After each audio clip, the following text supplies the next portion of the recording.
Guys, I'm here with Matt Lyda. I'm very excited about this interview, guys. I'm gonna kind of introduce him a little bit. So Matt Lyda, you guys probably know his face. You might even know his name by now. If you're in the wrestling community, he is the co-host of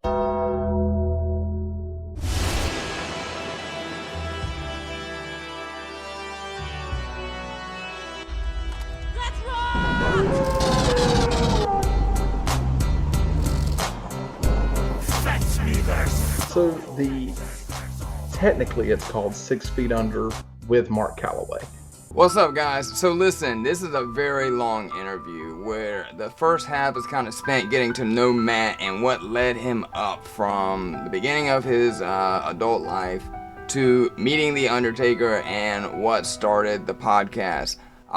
There's gonna be a part 2, but I want you guys to make sure to watch all of this background info because it really kind of opened up my eyes to a different version that I had kind of made in my head of how Matt got to be the co-host of a podcast with The Undertaker, and it's some interesting stuff. So give this a watch, but I promise that second part is all the juicy stuff that you guys will want to see and hear. Make sure you subscribe so you know when it drops. Thank you, guys. Right. Because apparently it was going to cost him a lot of money to use the name Undertaker. So he just went with Mark Calaway, right? Yes. Yeah, I've watched y'all's podcast, so I'm pretty familiar with everything that's happening. But also, if you guys don't know, Matt is president of Nine Line Apparel, which we're going to talk about. That looks super cool. In fact, y'all got a lot of stuff on your website when I was looking through before we got on that I'm Good. ordering. Because I'm totally into that kind of, especially the backpacks and that type of gear. Yeah. So I'm super excited to talk to you. So welcome, man. I just wanted to get you on so badly because I watch a lot of wrestling podcasts, and I've been watching wrestling podcasts for probably 3 or 4 years now. Like the good old days of wrestling, right? The late '90s. I was a big NWO guy. That was one of the happiest times in my life when the Monday Night Wars were going on. And wrestling podcasts have, become a big thing. Like it's a big podcast industry. And then what happened was every wrestler and their brother started a podcast. So there's a few that stick out that really have been game changers in that industry. And Conrad Thompson's doing his thing with whatever his company is called. Kevin Nash has got one. Maven, which I know you guys just had on, is doing really well. But Undertaker, when his came out, which has been, how long ago did y'all launch that now? Officially, February of this year was when the first real podcast got launched. Y'all were uploading like some clips. I remember because I was like, "Is this their format?" And then you kind of like dropped your first episode. Yeah. So we started on. We had a paywall. We started on Patreon, and it was essentially you sign up for our Patreon. And then we did some just short clips and stuff like that. Threw those on YouTube, driving people over to Patreon, just trying to figure out if this was even going to be something we wanted to do, if this was going to be something that was going to work, if we liked it, if Taker liked it or not. And then eventually we decided to, go headfirst into the deep end here of going official with a real podcast back in February. Okay, so I know a lot of you guys that click on this video just want to talk all about Undertaker and his experience, and we're going to get to that, but I do want to address that Matt clearly has accomplished a lot as an individual, and I want to find out about you. So can you give me kind of your backstory and then tell us about your background, maybe what got you into wrestling, and then lead that up to how you met Undertaker, and I'm just going to let you talk. Yeah, so, I'm 41, so I remember when wrestling was good, and thankfully we got a little bit of a resurgence now. But grew up in a from town in South Carolina, and really, bro, I'm from fucking North Carolina. Where are you? Yeah, from? so Where are you from in South Carolina? Spartanburg. So motherfucker, that's like 45 minutes from me. Sorry to cut you off, but that just really excited me. The car auction in Spartanburg. I used to do a lot of business with that place. I used to be up in Spartanburg all the time. Yeah. So I we used to go to Carowinds and everything else as kids growing up. Hell yeah. Charlotte. Yeah, my mom and daddy still live there. My sister still lives there. So dude, next time you're here, you gotta hit me up, bro. I will. We go through that area I go up there a couple times a year. I live in Savannah, Georgia now, but So you're I still in the definitely, South? yeah, oh yeah, oh yeah, You, yeah. I can't move up north when I talk like this. you can't. So, Yeah, no. Yeah. no, it doesn't work. Yeah. So But so you were born in Spartanburg, and about how old were you when you left there? so I left Spartanburg at 18. So I joined the army. Oh, thank you for Yeah, your service, brother. thank you, man. It was my honor. And 9/11 happened, and I just felt like I needed to do something. God damn. See, we're right about I'm sorry to keep it right. We're right about the same age. Same thing with me, bro. When 9/11 happened, I gave serious thought. I have a military family. Father was in the Navy, uncle's Navy, grandfathers fought in World War II. And I really did think about it, but you actually had the balls to go and do it. So that's very commendable. Well, you know, in all reality, nobody in my family outside of my brother really was in the military, and he did 30 years in the Air Force. Damn. And he just retired. He actually retired the same year as Undertaker. So it was kind of weird with that happening. But anyway, um, 9/11 happens. I joined the army, get shipped off. Where'd you go? Savannah, Georgia. Came here to So Savannah. you went to Savannah for boot. I thought you meant you got shipped overseas. So you're talking about boot camp. So no, I go to boot camp down in Fort Jackson in Columbia. All I want to do is go see the world. Yeah. They sent me to Fort Jackson to go to boot camp.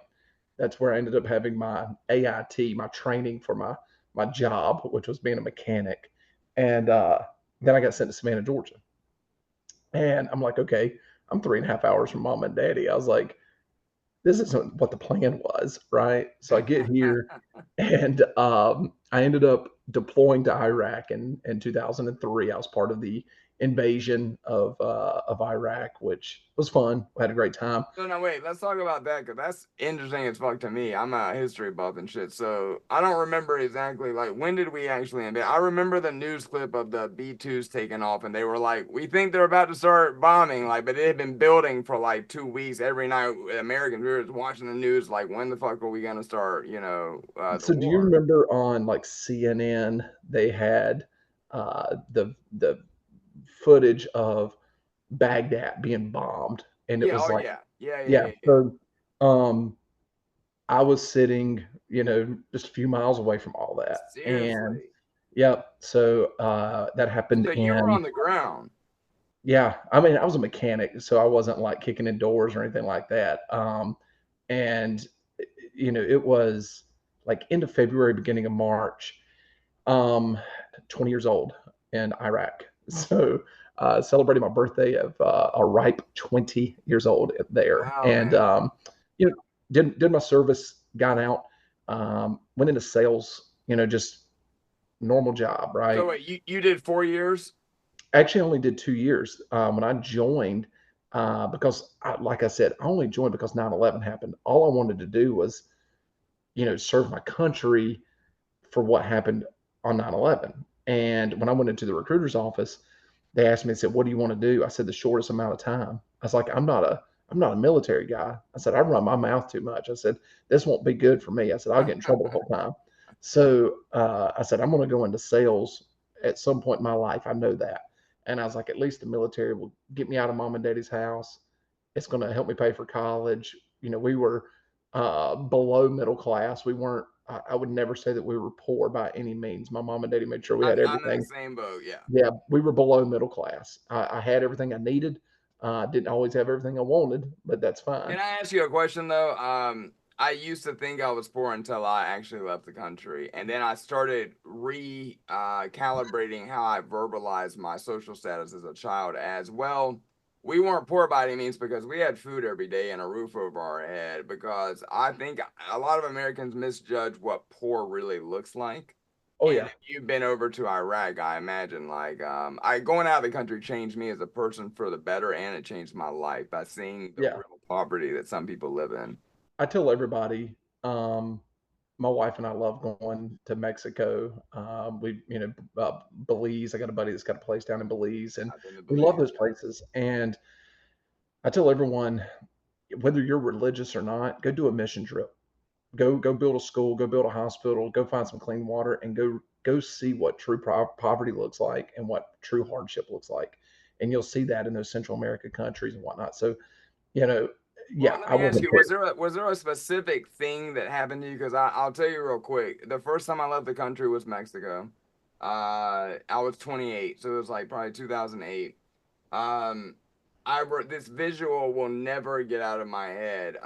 We wanted to get off the beaten path. We were about an hour away from Cancun, and you know when you go to Cancun and those places, it's mostly Americans. You're in a bubble. Yeah, like people think they're going like out of the country to go to Cancun, and it's like, bro, you're hearing American music. They're serving American food. They're speaking English.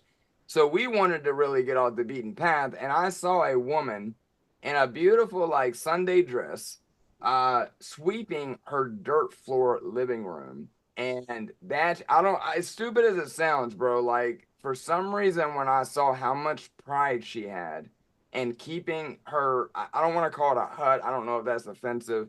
I can't keep up with this PC cancel culture shit, man. But it was a very small building that was very poorly built, and she was dressed to the nines, and I can still see her face, and like I don't have the best memory in the world. And that single-handedly, when I came back, I completely viewed America differently and my life, and was more appreciative for everything that I had. Yes, and I'm the same way, man. The best thing that ever happened to me was going to Iraq at 19 and coming home 20 years old, and just seeing a whole nother side of the world. So at that point, you know, growing up in Spartanburg, when you're below middle class, fighting to stay above being poor, you go to Myrtle Beach or you go to Pigeon Forge, Yeah. Tennessee. That's your vacations. Dude, I There's went to Myrtle no. Beach. That was our family vacation every year. That's Every it. fucking year. You're going to go to one of those two places, and that's all you're going to see. And That's yeah, insane so to it me. was like, the going to a different country changed, my perspective, and I'm glad I did it early because it made me very appreciative of everything. I'm so And glad you're saying this because I rarely meet people that people are always like, yeah, that's a cool story, but I rarely meet people that have that same story. yeah, Where, yeah, I have often said, I wish they would make every American go to another country just for a couple of days. I think we would have so much of a better morale, unification of people. And people would be like, oh my fucking God, we do live in a great fucking country. yeah, Like, yeah. you know? That's why I say go do a mission trip. Whether there's plenty of mission trips out there that aren't faith based or any of that stuff. If that's not your thing, but that it's going to put you in a situation where, like you said, I love Cancun. Me and my wife are going to be going to Tulum next month, and I I'm love. in fucking Tulum next month, bro. Really, what Yeah, date are you going to be I'm there? in Tulum for a month. Yeah, So bro. All right, so that's fucking cool. Tulum is beautiful, part of the yeah, Riviera Maya, if you guys don't know. So I'm assuming you've seen Cozumel, Playa del Carmen. yeah. So my wife and I, we love doing that. We love going over Caribbean is great, man. little secret for you. You need to go to Merida, um, Merida, is that in Mexico? Mexico. It's the capital of the Yucatan. Okay, If you I'll love tell you art, a if you secret. love You need to food, go to Pedro Sula's Honduras, which at the time I went was the murder capital of the world. It's really scared me.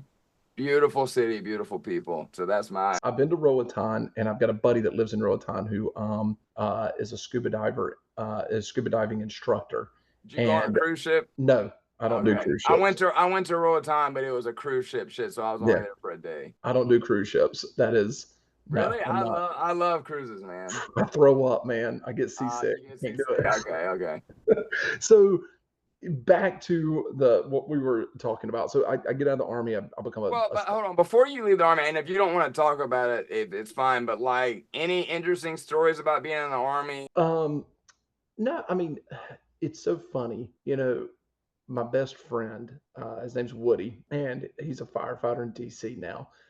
We were there together, and he's still my best friend to this day. He was just at my house a couple weeks ago, and we talk about being overseas, and we never talk about like anything bad, anything bad that happened because we don't remember that stuff. I truly remember playing Monopoly.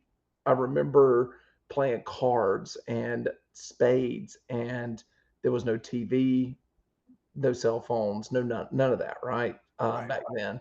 And So it was a different time and a different feel to everything. Um, Probably the craziest thing was driving through Baghdad in the middle of the night, kind of trying to stay undercover as we were trying to get up to uh, Balad, Iraq, which was an Air Force base. It was an Iraqi Air Force base that we needed to take over, and driving through Baghdad with no sleep. I've had about a liter and a half of water for the last 30 something hours. And, you know, you've got, you start seeing things. Does this person have a gun? Does that person not have a gun? What is, Yeah, I can imagine. everything just kind of started hallucinating a little bit. And then you're just on edge anyway. Um, but in all reality, man, going through those villages, going through the city of Baghdad, the people were absolutely amazing to us. I think they realized we were there for good and we were there to help. It's amazing what a little bit of food and water does when it comes to getting information, when it comes to building relationships. Just think about it when you're going on a date and you try to build a relationship with a significant other, you typically go to dinner. It's amazing how food does that, right? And you give food to those people over there, brother. you, you're their best friend. Yeah, like a chocolate bar or something, and like Oh, there it it is. goes a long ways. It Yeah, goes a yeah, long yeah, ways. An MRE, man, we're exchanging MREs for, hey, what's around that corner over there? So and I'm assuming with your southern background, you probably grew up shooting guns and stuff. And yeah. So guns have always been part of my life, and um, I didn't realize that people had gun safes until I became an adult. I was like, wait a second, people have gun safes? I was like, I didn't realize that. I was like, wait a second, y'all just don't keep them behind your door at your house? how young were you when you fired your first gun? Just Oh, that's the only people that know that are the people that didn't grow up in the South. yeah, So, I think I was probably 6 or 7 years old. yeah, like Yeah, it was yeah, shooting squirrels and rabbits and yeah. stuff like that. I mean, that was just part of life. I mean, So like we people didn't. don't get that because, like, with my fan base, I got people on all sides of the Yeah, political spectrum, and like the hunting thing has become a hot topic, and gun things have become very hot. And I yeah, always try to explain to people, like, when you're a Southerner, like one of the biggest bonding moments with you and your father is when he takes you shooting for the first time. Like you grow absolutely, up, it's part of your culture. And a lot of absolutely. people that's not, they don't understand that. So I completely get it. And here's my thing: if you don't like guns, don't buy one. You don't have to Right. own one. It's completely okay. Absolutely. And don't buy one just because. If you've never shot a You're gun, scared of it. Yeah. yeah, go to an instructor, go to a range with the proper people for them to teach you how to use that firearm. And if you don't feel comfortable afterwards, then don't own one. You don't need one. Absolutely. Yeah. That is your right. I had the privilege of putting on that uniform every day for you to make that choice. Absolutely. Just don't tell me that I can't own one. So Yeah, and actually, later I wanna ask you just what kind of guns you're into. We'll get to that. So yeah. so the military you have a pretty positive memory of, Oh and yeah. I'm very you learned a lot happy. clearly.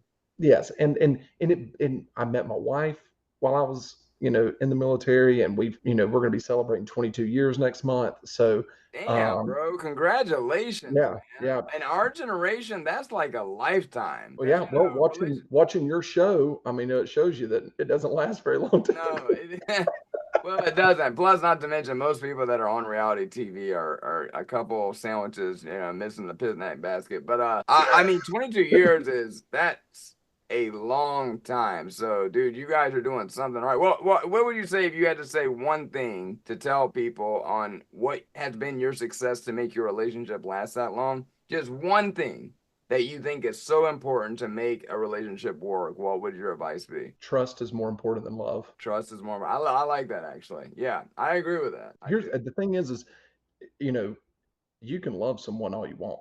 If you don't trust them, it's going to cause arguments. It's going to cause frustrations. It's going to cause a lot of just questioning everything. So, trust to me is a lot more important than love. And Now, people can I think, ask you this? Do you think that you can be in love and be really in love with somebody, let's say 10 or 15 years, and never fight? I mean, I always tell people I don't want to be in a relationship that there's never a disagreement or a fight, because then there's no passion and it's just like dead. And people argue with me sometimes like, no, if you're really in love, you should never have problems. And I'm like, bullshit. Like, yeah, it's the Keanu Reeves on the Drew Barrymore show, where he's like, you've got to be a fighter because, if you have true yeah, love, it's worth fighting for. And I've absolutely. always said, if you're in love, you should fight and fight like hell, right? Like, um, Absolutely. and it's worth fighting for. Now, what you learn after 22 years is the things that you fought about when you were 20 Yeah. are a lot different. Yeah, And you've also got absolutely. to understand that, like, you're a different person. We got married. Me and my wife got married. I was 19. She just turned 20. We were completely different at 25, 30, 30, 35, absolutely. 40. Yeah, brother. So many levels, man. Yeah. So we think we're grown up at 20, but now when I look back, I'm like, I really wasn't grown up till probably like 30. Like this whole you're an adult at 18 shit, that's just a number. That has nothing to do with maturity or wisdom. I mean, I so agree. And yesterday we were sitting in the pool talking, and she literally just looked at me just out of the blue, and she's like, "We sure have come a long way from those two little 19-year-old kids that thought they knew everything, right?" And I was like, "We definitely have." And but no, trust. You got to trust each other. This is no lie. I went to Vegas. I go to Vegas every year for work. This blanket is driving me crazy behind me. is Um, that for like SHOT Show? yeah, I go to SHOT Show every Okay. year for, I'm out there for usually For seven, those 8 of you days. that don't know, SHOT Show is the biggest event in the US every year where all the gun manufacturers and equipment of like gun accessories and shit come out and they show. I've always wanted to go. I've never gotten to go, but Well, that's I, cool. I can take care of that for you if you need to go. I would love to go. And we'll lead into your company here shortly. But so let me say, listen, man, thank you again. Like I already really like you, dude. You fought for our country. You're pro Second Amendment. That's enough in itself. The fact that you've kept a relationship together for 22 years says a lot about your character. I'm on a show about love and relationships, so I see the most toxic, incompatible people ever. And honestly, I tell people all the time because for some reason people think that I'm like some love expert because I'm on a show. I'm like, bro, I'm single, so clearly I'm not doing something right.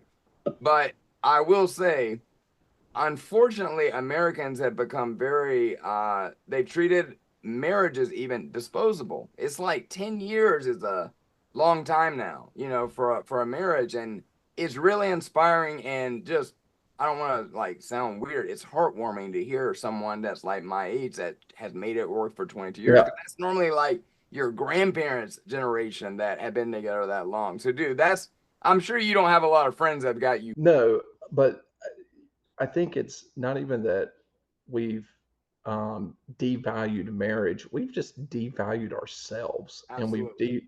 we've devalued relationships, and we've devalued women. And it's sickening to see what's happening right now. And I think a lot of it is people are still seeking this thing called marriage, love, and relationship. They're seeking it. It's on TV, on every, I mean, Instagram and yeah, yeah. yeah, it's all I over TLC and everything else.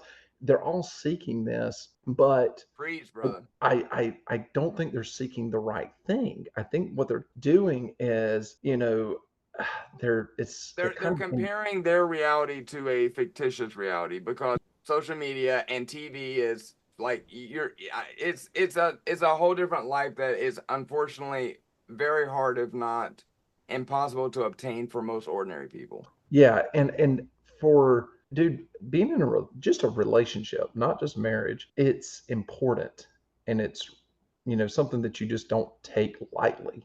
You know, I tell people I was just at a dinner in Nashville last week, and I was sitting there with some friends of mine that had just gotten married, and uh, she asked me this question: how have you and Amy done this for 22 years? And I was like, because I'm on the road a lot. And a little bit more you'll learn about me is Undertaker is one of very many celebrities that I work with and I do stuff with. So I'm backstage at a lot of concerts. I'm in clubs that, dude, I That wear sounds jeans. like you got some good stories. I'm in jeans and cowboy boots, and I'm completely out of place at these venues. I'm sitting ringside at boxing matches and wrestling matches and all this other stuff. I have all this access, and my wife never distrusts what's going on. I can go to, like I said, I can go to Vegas for 8 days, and we will text 3 times. That's it. We won't talk. I She's was like, about to ask you if you think that it's because you guys are very good communicators, so that takes the. no, man, we just trust each other. Her whole thing is if you can find somebody that is willing to let you go do all of these things and never think twice about it and never question you about it, never get pissed off about it, go find them. They don't exist, man. I married a unicorn. So, the other thing that I always do is um, when I'm around beautiful women and they're everywhere, I Yeah. don't care who you are, the first thing that I talk about is my wife. I I don't let anyone even think Go there. that, Right. yeah, because it ain't worth it, man. I'm 41, dude. I ain't trying to chase nothing anymore. Them days are And you have long. children or not? No, we never had No, kids. no. Okay. Nope. And you know, maybe the best financial decision we ever made. Seriously, yeah. We might regret it, in our 70s or something one day, but right No, bro. now, Like I tell people all the time, there used to be this stigma of you're supposed to procreate, and now it's no. If you don't want that, you should not do that. Do yeah. do whatever you guys want to do because there's a lot of parents out there that secretly really don't want to be parents. You know what I mean? Well, I think there's some TV shows about Yeah, them as well. yeah, no So, shit. Yeah, I meet a lot of people that are those people. Work with a lot of people that are those people. So, yeah. So, you know. I met my wife in the army. We get out, dude. I'm working. Now, was she in the army too, or you just met? Nope, Okay, nope. Met her at a birthday party, cool. and she fell in love with me, and she chased me till I said yes on a date, and then that was, a lot. She locked me down. Now, would She, she tell that story the same way? Would she say that she chased I would hope so, but you? I don't think she would. Okay. She actually did chase me. That I will say that. I'm not a big chaser either, bro. I get it. Like, Yeah, you she know, actually did. I'm just too lazy to, like, if you're interested in me, you talk to me. I shouldn't be the only one having to pursue you. Yeah, there you go. But man, I just started working just normal jobs, when I got out, nothing special. Um, but every one of them meant something, and every one of them taught me something. I absorbed something from every one of these jobs. And my wife and I both went to college later in our 20s, and we both graduated like 30, 31 years old from college. And she's a nurse, and she wanted to go. We went to Baltimore for her to do an internship, and things just didn't work out. We were in Baltimore for a little over a year and a half, and man, I was depressed, hating life. I was like, we got to move back. I hate it up here. So we moved back to Savannah. And I was just in a weird place. I was not happy with my job.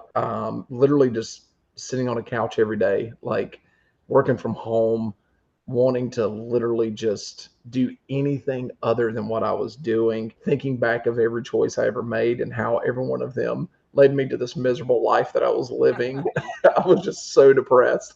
And she finally was like, "You got to figure this out." She's like, "This, Now, let me you're ask you, are you an ambition-driven person? Like, was making money a big focus? Like, when I was in my 20s, it was all about, like, I wanted to be a millionaire by 40, like, yeah, I was just so focused on that I wanted a relationship and I wanted to find a wife and have a family, but at the same time, and unfortunately, I didn't balance it well. I would get so work focused, I would neglect my relationship. At that age, I couldn't admit it, but looking back now, I can take accountability and say, yeah, I should have put more time into the lady, whoever it was. yeah. So for me, and for my wife and I both, money's never been the motivating factor for us to do anything. Any Okay. decision we've ever made has never been a financial decision. It's never been a decision based around money. We've always, you know, had enough. Um, there's been times where it was tight. And then there's been times where, you know, It was we've been flowing. blessed enough. I did 11 international trips in 12 months last year. So, so money's never been a motivating factor. Um, I've always gotten a high off of selling something. If I could sell you on something, I could convince you to buy something, dude. I didn't care if I made a commission or not. I was like so driven to be that guy and to have my name at the top of the list of whatever company I worked at. So what Um, kind of sales did you get into? I mean, cars or what were you selling? I was in cars for 3 months, and That's a listen, rough business, man. A lot bro, of people don't get it. man, the first month I made $7,000. That was literally hitting the lottery for me. I came Yep. out of the where Cars. I was making like, yeah, oh yeah, there's more money in used cars, Oh and yeah, yeah. like, Dude, I did 10 years at BMW and Mini, so I know all about it. Yeah. so I was selling Toyotas, and so I made like 7 grand, and I thought that I was like the richest dude that's ever walked the face. So now I gotta ask you before you can name. Did you make the classic new used car salesman mistake that they always their first month they make a shit ton of money, they go out and they buy a new car and get a new apartment, and then they realize, oh fuck, the next month or the month after isn't that great, and it ends up messing them up because you gotta. That's the thing about commission jobs is you really have to be good with budgeting and planning for those Yes. bad months. So I didn't do that because once again, dude, I could care less about cars. I like old cars, but I could care less about cars. I could care less about living in the biggest house in the nicest neighborhood. Well, so what do you drive right now? A 1989 F-150. Hell yeah. That's a good truck right And there. I've also got a 72 Buick Grand Sport that was my first ever car. My mom and dad bought that for me for my 16th birthday. I had to sell it when I was 21 because me and my wife had no money. Sold it, and then for my 35th birthday, she bought it back. She found it and bought that same car. I swear, like me and you are almost the same person. Like my mom had a 79 Buick, but she had a 66 Mustang that she bought brand new in Oh, 66. When my parents divorced when I was like 10, my mom had that car. She needed to get a down payment to buy a house because she had been renting a house because we grew mm, up the same as you. We weren't poor, but we were not living no luxurious lifestyle. She sold the Mustang because it was the only thing she owned of any value, and I bought it back 10 years later from the guy that she sold it to. And I don't have the car now, but I bought it back and got to take her for a ride, and she yeah. cried when I called and told her like, hey, I bought the Mustang back. But that's insane. So you're saying you're not a car person, but clearly you do. Are you a Cancer, by the way? No, Pisces. You're probably okay, because I'm a Cancer and we're like very sentimental people. So it sounds like you do have a little bit of nostalgia for cars. I mean, Oh, I do. I love old cars. Like if one day I had just a few money, dude, I could Undertaker buy. money, What's that? Undertaker money. Yeah. Yeah, I have Undertaker money. I'm buying 100 acres of land. I'm putting a double wide trailer on it, and I'm building the biggest garage you've ever seen. And it's going to be nothing but muscle cars and stupid stuff. Like I Are would you buy familiar with Whistling Diesel? He's a very YouTube. much so. Yeah. Yeah, so Yeah. his property is like my dream property. Yeah. Like, it's a lot of land and a huge fucking garage. Now, I would go a little bit above the double wide and but I'm almost there with you. I want to be able to walk outside, shoot guns on my own property, maybe do some hunting, but just have land and not have any people anywhere fucking near me. That's Yeah. what my And that would be my dream. So like that's where like the money aspect I could care less about. I I could care less about having it. I would, if I hit the lottery tomorrow for $100 million, I'd probably give away 90 of it within 24 hours. Like Yep. I don't need that much money. It's useless in my opinion. Um, So I you're think, like me. You would rather give a gift than get it. I much rather yeah, see the smile on somebody's face than me getting them something that they really enjoy. And I really don't like being bought stuff for some reason. I don't I know. also like working. I also like building something. I also Right. like that's the part that like keeps me going. The money aspect of it really doesn't like I get a thrill off of shooting a good episode of the podcast. That's I get a high off of that. I don't ever Until you shoot read the comments, right? so I don't shoot an episode going, man, we're gonna make a lot of money on this episode. Right, Now, right, right. there's times where I've shot an episode and I went, that's going to do That's gonna really be big numbers. well, Yeah. and AdSense are going to be nice. Don't get me wrong, but it is. I know what's going to make. I know what makes us money, and I know what doesn't make us money. And so that part, you got to be conscious about that. But my wife and I have been very sensible in the fact of like, dude, we've lived in the same house for 18 years, and I Right. don't plan on going anywhere. Like, I could care less about that stuff. That stuff does not. I don't know, man. Like, big old house, that's more I got to clean. Brand new car, insurance gonna be ridiculous. Yeah. Like, pickup trucks are daggone $75,000-$80,000 now. Who Yeah, in I the know. world, man? My first house was $107,000. I know, man. If you want me to I spend feel you. that on a pickup truck, bro, go get you an '89 F-150. It sucks gas like crazy, so all the liberals are gonna hate it. But hey, who cares? And Yeah. then, dude, it is the easiest thing to work on. I changed my own oil in my driveway. I changed out everything I need to on Yeah, it. you don't need a computer to do everything, right? Nothing. Like, And it's a yeah. stick, and it's a stick shift. I don't have to lock my doors because nobody knows how to drive a stick shift. Right. And And you know That's who's so not weird now. people don't break into '89 F-150s that need a paint job. They Right. don't care. They look at that and go, "There ain't nothing in there that is gonna be worth anything," right? What I color is yours? It's supposed to be red. Uh, I can take that thing hunting.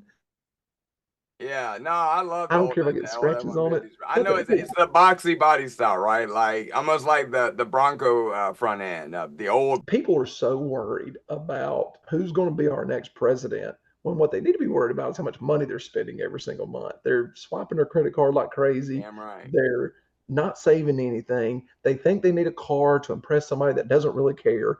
And Yep. then they're going to try to buy a house in a neighborhood that their neighbors don't care about them. And dude, move to the country. Yeah. You move to the country, man, my neighbors got chickens. I get eggs every day. My dude, I don't need to buy anything. Frank across the street, he's got every tool I need. He's got every ladders. He's got everything.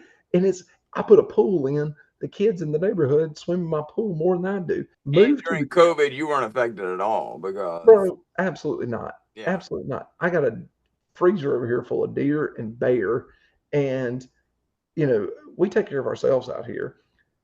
Move out to That's the cool, man. country, I love it. and quit spending. Don't worry about who's going to be the next president. Just quit spending your money like crazy, like on stupid stuff. And that's what people do. They're Yeah. spending money on stupid stuff. And that's the problem with once you get a little bit of fame and you get a little bit of money. I work with the Duck Commander guys from Duck Dynasty, and Phil Robertson. I asked him. I said, "Hey, what's the one thing that changed in your life when you became famous and started making a bunch of money?" He said, "The menu." I said, "The menu?" And he goes, "Yeah." He said, "I was able to go to restaurants that had a little bit different of a menu, and I also didn't have to look at the price." Right. He's Yeah. like, "That was the only thing that changed my life. I didn't have to look at prices anymore." Yeah. And but no, man. So yeah, I'm selling stuff. I'm depressed. I'm hating life, and I worked for a company that they ended up laying off all their territory sales reps. I was the number one sales rep. On a Friday, I made a sale that won me a trip to Hawaii, and that Tuesday we were laid off. So I was so upset, man. I'm screaming at God, like, what in the world have I done? I do the right thing. Why does this keep happening? Right. But one of my customers was Nine Line Apparel. And they were a small little company. They just moved into this building outside of a garage. And I told him, I said, "I'm not going to be y'all's rep anymore." And I said, they laid off all the territory sales reps. They called me up and they said, "Hey, we'd love to hire you." And I said, "Well, I just don't think y'all pay enough. I got mortgage, I got everything else." I said, "Y'all just a little startup and I don't know anything about t-shirts." They said, "We're getting big enough to where we need a sales team for them." I said, "Okay." I said, "I've never done that." So I end up taking the job. I was down to that, another job, and I took the one that had no benefits, lowest pay, all that stuff. So I go to work at this t-shirt company, and after about 6 or 7 months, I've built the sales team to where they're just hitting big numbers, doing really Now, good. how old are you at this point? Like, what year range are we This was 2016, so I'm 33, and then I end up 6, 7, 8 months into it, built the sales team. They're doing great, and I wasn't happy. I didn't like what I was doing. Um, Being a manager of people wasn't my thing. So I sat down with the owner and I said, "Hey man, I don't want to, this, I just don't want to do this anymore." I said, I think you need somebody different in here that's going to be better than me. And I was like, and I'm going to move on. And he said, well, I agree. We do need a different sales manager, but I want you to stay on. I want you to run all of our business development. And I said, I don't know what business development is. So figured out what that is. And then it just kind of fell into this all of a sudden. I started getting in front of celebrities. And it started by I lied. I went to SHOT Show and told everybody I was part of a news company called Nine Line News because nobody knew about our apparel company. And I got a microphone and a cameraman, and we went around. And as you know, man, celebrities love nothing more than to talk about their charity work and all the good they're doing in the world, and all this crap. So I went around to all these celebrities and I interviewed them about how passionate they are for the veterans and what charities they're working with in the veteran community and all this other stuff, right? So, man, I got in front of Charlie Daniels, which is a boy from the South. It was like the greatest thing ever for me. He's a North Carolina guy, too. Yep. God rest his soul. Jesse James from West Coast Choppers. And then a big one for me was Carl Malone and the mailman. And I'm a Yeah. huge basketball fan. So, meet Carl Malone, and I get these numbers of all of these celebrities that I've met, and I get their like managers, and then any type of charity stuff. They were calling me for some reason, and then all of a sudden, man, I had a guy. He sent me 2 all access passes to every Charlie Daniels concert, which that's Damn. great. Yeah. But what happens is when you're backstage like that, other influential people are backstage as well for sure. of these concerts. So I started realizing, man, I could care less about the selfie. Let me start networking back here and let me start talking to these people. I've heard Devil went down to Georgia already. I don't need to hear it again, but this person that I'm sitting here in front of right now could potentially lead to something bigger. So I started realizing if I did that, I meet that person's going to introduce me to this person. And if you're just cool with them, you're not trying to take a selfie, you're not trying to do any of that stuff, you're just being cool with them, they're going to be cool with you. Absolutely. And then all of a sudden, man, I started getting into these circles and I was like, it's kind of crazy. The people I'm hanging out with and the, the crazy nights I'm having. I'm like, this is insane. And then I want to back up though real quick on what you said though because it's very important. You nailed it because again reality TV stars we're C-list, you know what I mean? But unless it's like you hear about these weird stories about when you get Michael Jackson famous or something, they can't look at him in their eyes, whatever. But most famous people that are normal famous they just want to be treated like a normal person and like if you do go up and talk to them just like you don't really give a fuck that they're on a show or did a movie or they're a wrestler, they will have a conversation with you more like a friend, and you can easily distinguish someone that's a fan or someone that is just genuinely interested in like they think you're cool and y'all hit it off or whatever. And I like the fact because again on this channel a lot I talk about business because I'm an entrepreneur. I have been since I was 18. And you made a very important part that I want to make sure that it's covered again is that you got all this cool shit that you could have been doing. Like you said, you got these passes to Charlie Daniels, but you use that opportunity to go network. And I will tell you in business, and I'm sure you will agree, to get to certain levels in business, you have to network. And networking is the most important part of how to meet the right. Yes. So I'm glad you said that. I just want my viewers to understand that networking is more valuable than any season pass, any box, experience of hanging out and partying with people. And it may be somebody that is not a celebrity, but they work with celebrities or they have contacts. You and never know.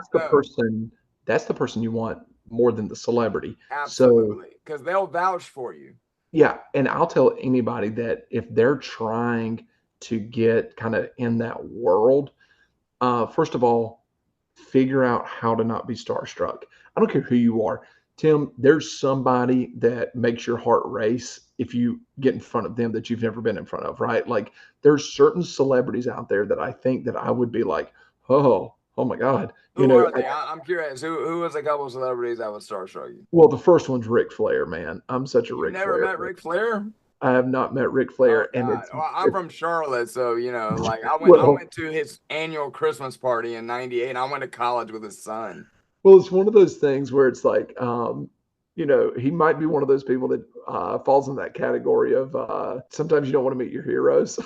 So, Absolutely. Yeah, and I'll tell you offline, like to be honest with you, I had a really bad. I've met him several times throughout my adult life. And the last experience was not that great. In fact, were you at Ric Flair's last match? Because I know Taker was there. I was not. No. You weren't? Okay. Well, Yeah. So, anyway, I'll so tell that you later. But so I Rick, just sold Arn Anderson 2 guns, so oh, I dude, just got to go hang out with him. He lives in Charlotte, so it's a double A, small man. world. Like you said, once you crack the Yeah. seal, you just start meeting Once people. you get in it and you start getting around the people, first of all, everybody puts their pants on one leg at a time. That old Absolutely. saying is very true, right? And the thing is no matter whether you're a celebrity or not, you got to eat, you got to sleep, you got to drink water, you got to do all the same things. Everybody, we're all the same. Absolutely. And I will tell people if you get an opportunity to be backstage at a concert, if you can be in a suite at the Super Bowl or something like that, any of those things, enjoy yourself, but also make friends with the people that are there. Yeah. And you never know. And the funny thing is, man, it's the people that sometimes are those B and C list actors or whatever, and they're friends with a lot of other people Yeah, too, and for sure. they've got those connections, and And it, they're a it lot easier to get around. That's another yes, thing to point out. Like you're much more likely to hang out with me and me be like, hey, I did a movie with that guy 2 years ago, and yeah, I've got his number. If you like, you're right. Like, cause I meet a lot of much more famous people than me, but I'll put their number in my phone, but I even feel weird like doing this YouTube thing, right? I look through my phone and I'm like, man, I'd love to text him and be like, yo, but even me, I don't want to bother him. So it's like I'd that's rather talk to somebody that knows him. That's like, oh no, yeah, I'll talk to him about it later. Like I'm sure he'll do it. Like, that's me. I don't like bothering people. yeah, and that's kind of how Taker and I both are. We could have essentially anybody we wanted on the podcast, but we both are like I got Cena's phone number, and I was talking to Taker the other day. I was like, hey man, do I need to text him to see if he wants to come on? And he goes, yeah, see if he's available at some point, but I don't want to. I don't want to mess the Yeah, for schedule up for sure. him. So it's like being Respectful. Yeah, self-aware. yeah, yeah. Being self-aware is a good thing. So on the entrepreneur side of those things, though, man, like if you're in those rooms, take advantage of those rooms, network with people, don't get starstruck, enjoy yourself while you're there. You're going to go back to a room like that. But experiences, walk away from every one of those experiences with new phone numbers, new contacts, all that, because that when you walk away from the suite at the Super Bowl and you've got 5 new phone numbers, people that sit in suites at Super Bowls are important people. Yeah, They're they know people, people for yeah, they sure. know people. So networking to me is the number one thing. So I would tell everybody, don't necessarily worry about how much money I can make on this one transaction today. Think about how can I take this one transaction and get 100 out of it? How can I build off of something? And That's if you, very good advice, people. Very yeah, good. You gotta like the strip club is the analogy I always use, right? The girl on stage is not on stage for those dollar bills getting thrown at her. She's trying to get the attention of the rich guy that's gonna take her in VIP and spend $2,000 on a bottle of champagne. So if you get a chance to use an opportunity as your stage, even though you're not gonna make that much money, that is so much more valuable. But you have to understand that sometimes it takes time to make yeah, money. If you're one of those people that wants to make everything now, you're going to fail 100% of the time. yeah, building that, networking and building those relationships were big for us and to build the client base that we were able to with the celebrities and stuff. And so that's what I was doing. I was focusing on all those big names, getting shirts on their back, kind of just networking with those people, right? And I get a call. Well, I get the guy that his office is right beside mine, runs our marketing team, and he's a huge wrestling fan. And he goes, "Hey, man, come here and look at this.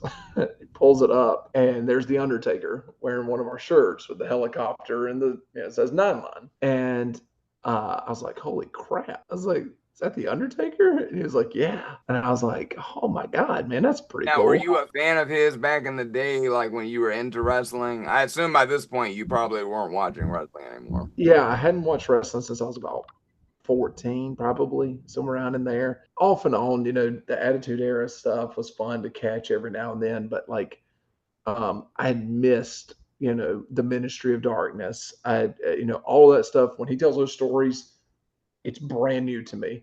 So Never, so you were a fan were you a WCW or WWF fan? man, I'm from South Carolina. I was a So, WCW all fan. right, bro. Thank you. All right, man. Like that's what people don't understand too, because like I'm like, bro, in the South, like that was the only like we didn't give a fuck about WWF. Like, No, no. Now I knew who Diesel was and who Razor Ramon was, and when they yeah, jumped, I was like, that's. I mean, from that point forward, I was hooked. yeah. On wrestling. Well, the storyline there with the Monday Night Wars is, that's the greatest time in wrestling history. Absolutely, I don't care what anybody says. That's the greatest time in wrestling history, and I think everybody that's a wrestling fan will agree with that. absolutely. And we got to live it. We got to Yeah. witness it firsthand, which I think is really cool. You're going to school, wearing NWO shirts and stuff, and I mean, it was I just, still got one. yeah, it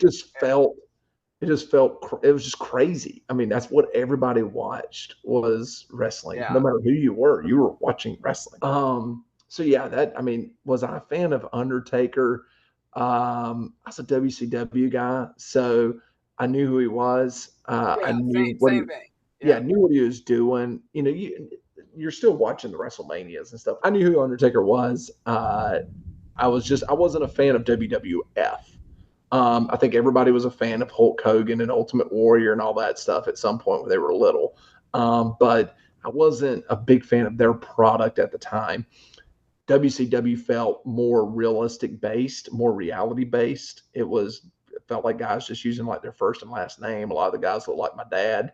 So it was just, and they were wrestling essentially Charlotte, Greensboro, Spartanburg, Greenville. They were hitting Atlanta. They were hitting the areas that were right there in my backyard. So, I didn't watch the product for so long. And then I'm 34, 35, 34. And then all of a sudden, here's the Undertaker wearing our stuff. And I went, let's look up his real name. And I look up his real name, Mark Calaway. I look into our system. Well, Mark Calaway's bought a lot of shirts from us. Now, And so is this before or after the last ride came out? this was before. Okay, because that was a game changer for me as far as a fan of his. Like Yes. again, I think anybody will say, and I'll say it to this day, the Undertaker is the best gimmick Of all time. of all time, best entrance of all time. Yep. I always had respect for him, but after I got out of wrestling, I'll be honest with you, wrestling is always what I turn to when I'm going through a breakup or a dark time. I don't know why. I go back to it. And when like the WWE network launched and then went to Peacock, I had it. So I started going back and catching up on a lot of Shawn Michaels and Shawn Michaels, Bret Hart, goddamn, I can't even and catching up and then like watching like Jesus, the two Undertaker versus Shawn Michaels matches. And then that documentary came out and I was like a big Shawn Michaels fan to this day from catching up of like, man, I wish I would have paid more attention to him back then because he was so great. Bret Hart, same thing. I didn't like the hot pink spandex. He wasn't cool to me, but watching it now as an adult, like, wow, he was really one of the best in ring like as far as the technical aspect. Maybe the best. Maybe the best, right? Yeah. And literally to this day, when people ask me what's your favorite wrestling match, it's actually mine is the second Undertaker Shawn Michaels, the retirement versus career match. That or the Hulk Hogan versus Rock is like my two where not the best technical wise, but just the energy of like holy shit. You know, and I don't know how we got on that subject, but like I'm with you. So like I always respected him, but I was a much bigger fan when I started learning about him. Yeah, and I think that's where for me, getting to meet him as Mark Calaway and not as The Undertaker is probably the best thing that ever happened. Because I'm kind of in the same boat as you. Like I appreciate his matches more today than I did then because I Yeah, didn't really watch them back then. I didn't watch WrestleMania 25. I didn't either. Yeah. Now going back and watching it and seeing it from a 41-year-old's eyes, I go, man, that's a really good match. Yeah, and I hate it because you were probably watching WCW around the same time. Like, of course, like I knew even, and this, you guys, we gotta go back. This is before. I'll be honest with you. When the NWO shit happened, my uncle had a descrambler. I don't know if you remember what that was or not. The Yes. scrambler would allow you to get free pay-per-views. I mean, they were Yeah. illegal boxes that you would hook up to your TV. And every month, when like Bash at the Beach or whatever the fuck it was, my uncle would record it on VHS. And as soon as it was over, me and my brother would drive to his house, pick up the tape, bring it back home, and watch it. And like when the Mankind thing happened with Mhm. Undertaker, of course, like even a WCW guy, we knew about that. There Yeah. were certain things that happened that we still were aware, was happening. But like you're right, I caught a couple WrestleManias, but WrestleMania was like $60-$70 to buy back then. I mean, it was expensive. So like, I wasn't watching every pay-per-view on WWF side. Like my uncle didn't have enough WCW tape. WCW was wild too, man. If you think about it, like they would go to Sturgis every year and set up and Yeah, have the Bischoff, hog he walk. came up with some cool shit. Yeah. Yeah, and I'm like, man, dude, if By the way, WWE, your Bischoff is next on here, so you're actually oh wow. pre Bischoff. Yeah, he's the next person I'm doing. So So I met him one time, talked to him for just a minute or two. One of the nicest guys I've ever encountered. It was really cool I'm to. glad to hear that because he's one of those people, like you said about Flair, that I am really hoping because I have so much respect for him. I I think mean, he's one of the greatest minds ever in wrestling. absolutely. And I Yeah, really hope that me and him, like me and you, have a good vibe. Like I know you and I could hang out. I already know, and we'd be cool. I hope that him and I hit it off and the chemistry is good. yeah, he's a really nice guy. But yeah, so I looked up Undertaker's real name. It's Mark Calaway. Get a phone number. We can share that phone number on the bottom of the screen. He would kill us. Um, so That would be so fucking funny. it'd be the end of my relationship. Yeah. Um, but I call him and left a message. It was a big lie where it was like, So hey, wait, we wait, like, wait. I want to break this down because people are interested in this shit. So you call Mr. Calloway and you get his voicemail. yep. Okay, and you left a message that's like, "Hey, this is Matt with Nine." But this is Matt with Nine Line. We like to call some of our top customers that spend a lot of money with us. That is not true at all. And I was like, hey, I just want to say we appreciate you. Would love to chat with you if you could just give me a call back. And I left my cell phone number. And he calls me, leaves a message because it comes up some like potential spam or something. And I'm Mrs. like, Call. yeah. So Mrs. Call leaves a note, leaves a voicemail on my end. I call him back. I leave another voicemail. Now wait, when you heard the message though, like, could you immediately hear, even if he didn't say his name, you knew it was Taker? Like, just I guess it's hard for me to think about it back then. I would imagine so. I can't really remember. I wonder if I still have. I doubt it. I think I erased all because my voicemails. Arn Anderson texted me and was like, "Hey, it's Arn," and I was like, "Arn who?" I like it Mhm. just didn't even hit me. You know what I mean? And like, and of course, since he didn't call me, but because I mean, I don't know. I'm just like trying to think how So distinct his voice is. what you hear on TV is a little bit different than in reality because on TV, of course, he's trying to be this Yeah, deep.